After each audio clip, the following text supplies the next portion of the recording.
இந்த பிக் உங்களுக்கு ஞாபகம் இருக்கா? Primary English syllabus. நாம பிரைமரி படிக்கிறப்போ எல்லா புக்ஸையும் விட இந்த இங்கிலீஷ் புக் மட்டும் கொஞ்சம் அட்ராக்டிவாக இருக்கும். பிக்ஸ் எல்லாம் போட்டு கார்ட்டூன் தீமில் எல்லாம் செஞ்சுருப்பாங்க. அந்த புக்கில் என்ன எழுதியிருக்காங்க, என்ன சொல்ல வராங்க ஒன்றுமே புரியாது. மிஸ் வருவாங்க, வாசிப்பாங்க, ரோல் ப்ளே செய்ய வைப்பாங்க, போயிடுவாங்க. அண்ட் எக்ஸாம் வரும். எக்ஸாமில் இந்த சூஸ் பண்ணுற கொஷின்ஸ், கனெக்ட் பண்ணுற கொஷின்ஸ், அப்புறம் இந்த ஃபில்லிங் த பிளாங்க்ஸ் இதெல்லாம் பண்ணிவிடுவோம். பட் எழுதுகிற மாதிரி ஏதாச்சும் கொஷின் வந்துச்சுன்னா ஒன்றுமே தெரியாது. ஸோ பிளாங்கை விட்டால் நல்லா இருக்காதுன்னு சொல்லி கொஷினையே எழுதி கொடுத்துருவோம். இந்த மாதிரி தான் நீங்களும் பண்ணுவீங்கன்னு சொன்னால் ரீபோஸ்ட் பண்ணுங்கள். ஓகே, இப்போ நம்ம டாப்பிக்கில் வரலாம். இந்த மாதிரி ஃபோட்டோஸ் அண்ட் சில திங்ஸ் அண்ட் சில பேரை பார்க்குறப்போ நமக்கு பழைய ஞாபகங்களை கொண்டு வரும்.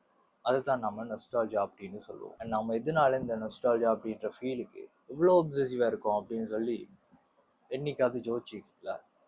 இன்னைக்கு நான் சொல்லிட்டேன், இது ஒன்றும் பெரிய ராக்கெட் சயின்ஸில் சைக்காலஜி. முதல் விஷயம், த சேஃப் சவுண்ட் ட்ராக். இன்னைக்கு இருக்க உங்கள் லைஃப்பை கொஞ்சம் யோசிச்சு பாருங்க. கமிட்மெண்ட்ஸ், ஒர்க் ப்ரெஷர், ஸ்ட்ரெஸ், இப்படி எக்கச்சக்க தலைவலி. பட் உங்கள் சின்ன வயசு இல்லைன்னா ஸ்கூல் டேஸை யோசிச்சு பார்க்குறப்ப அங்கே பயமே இருக்காது.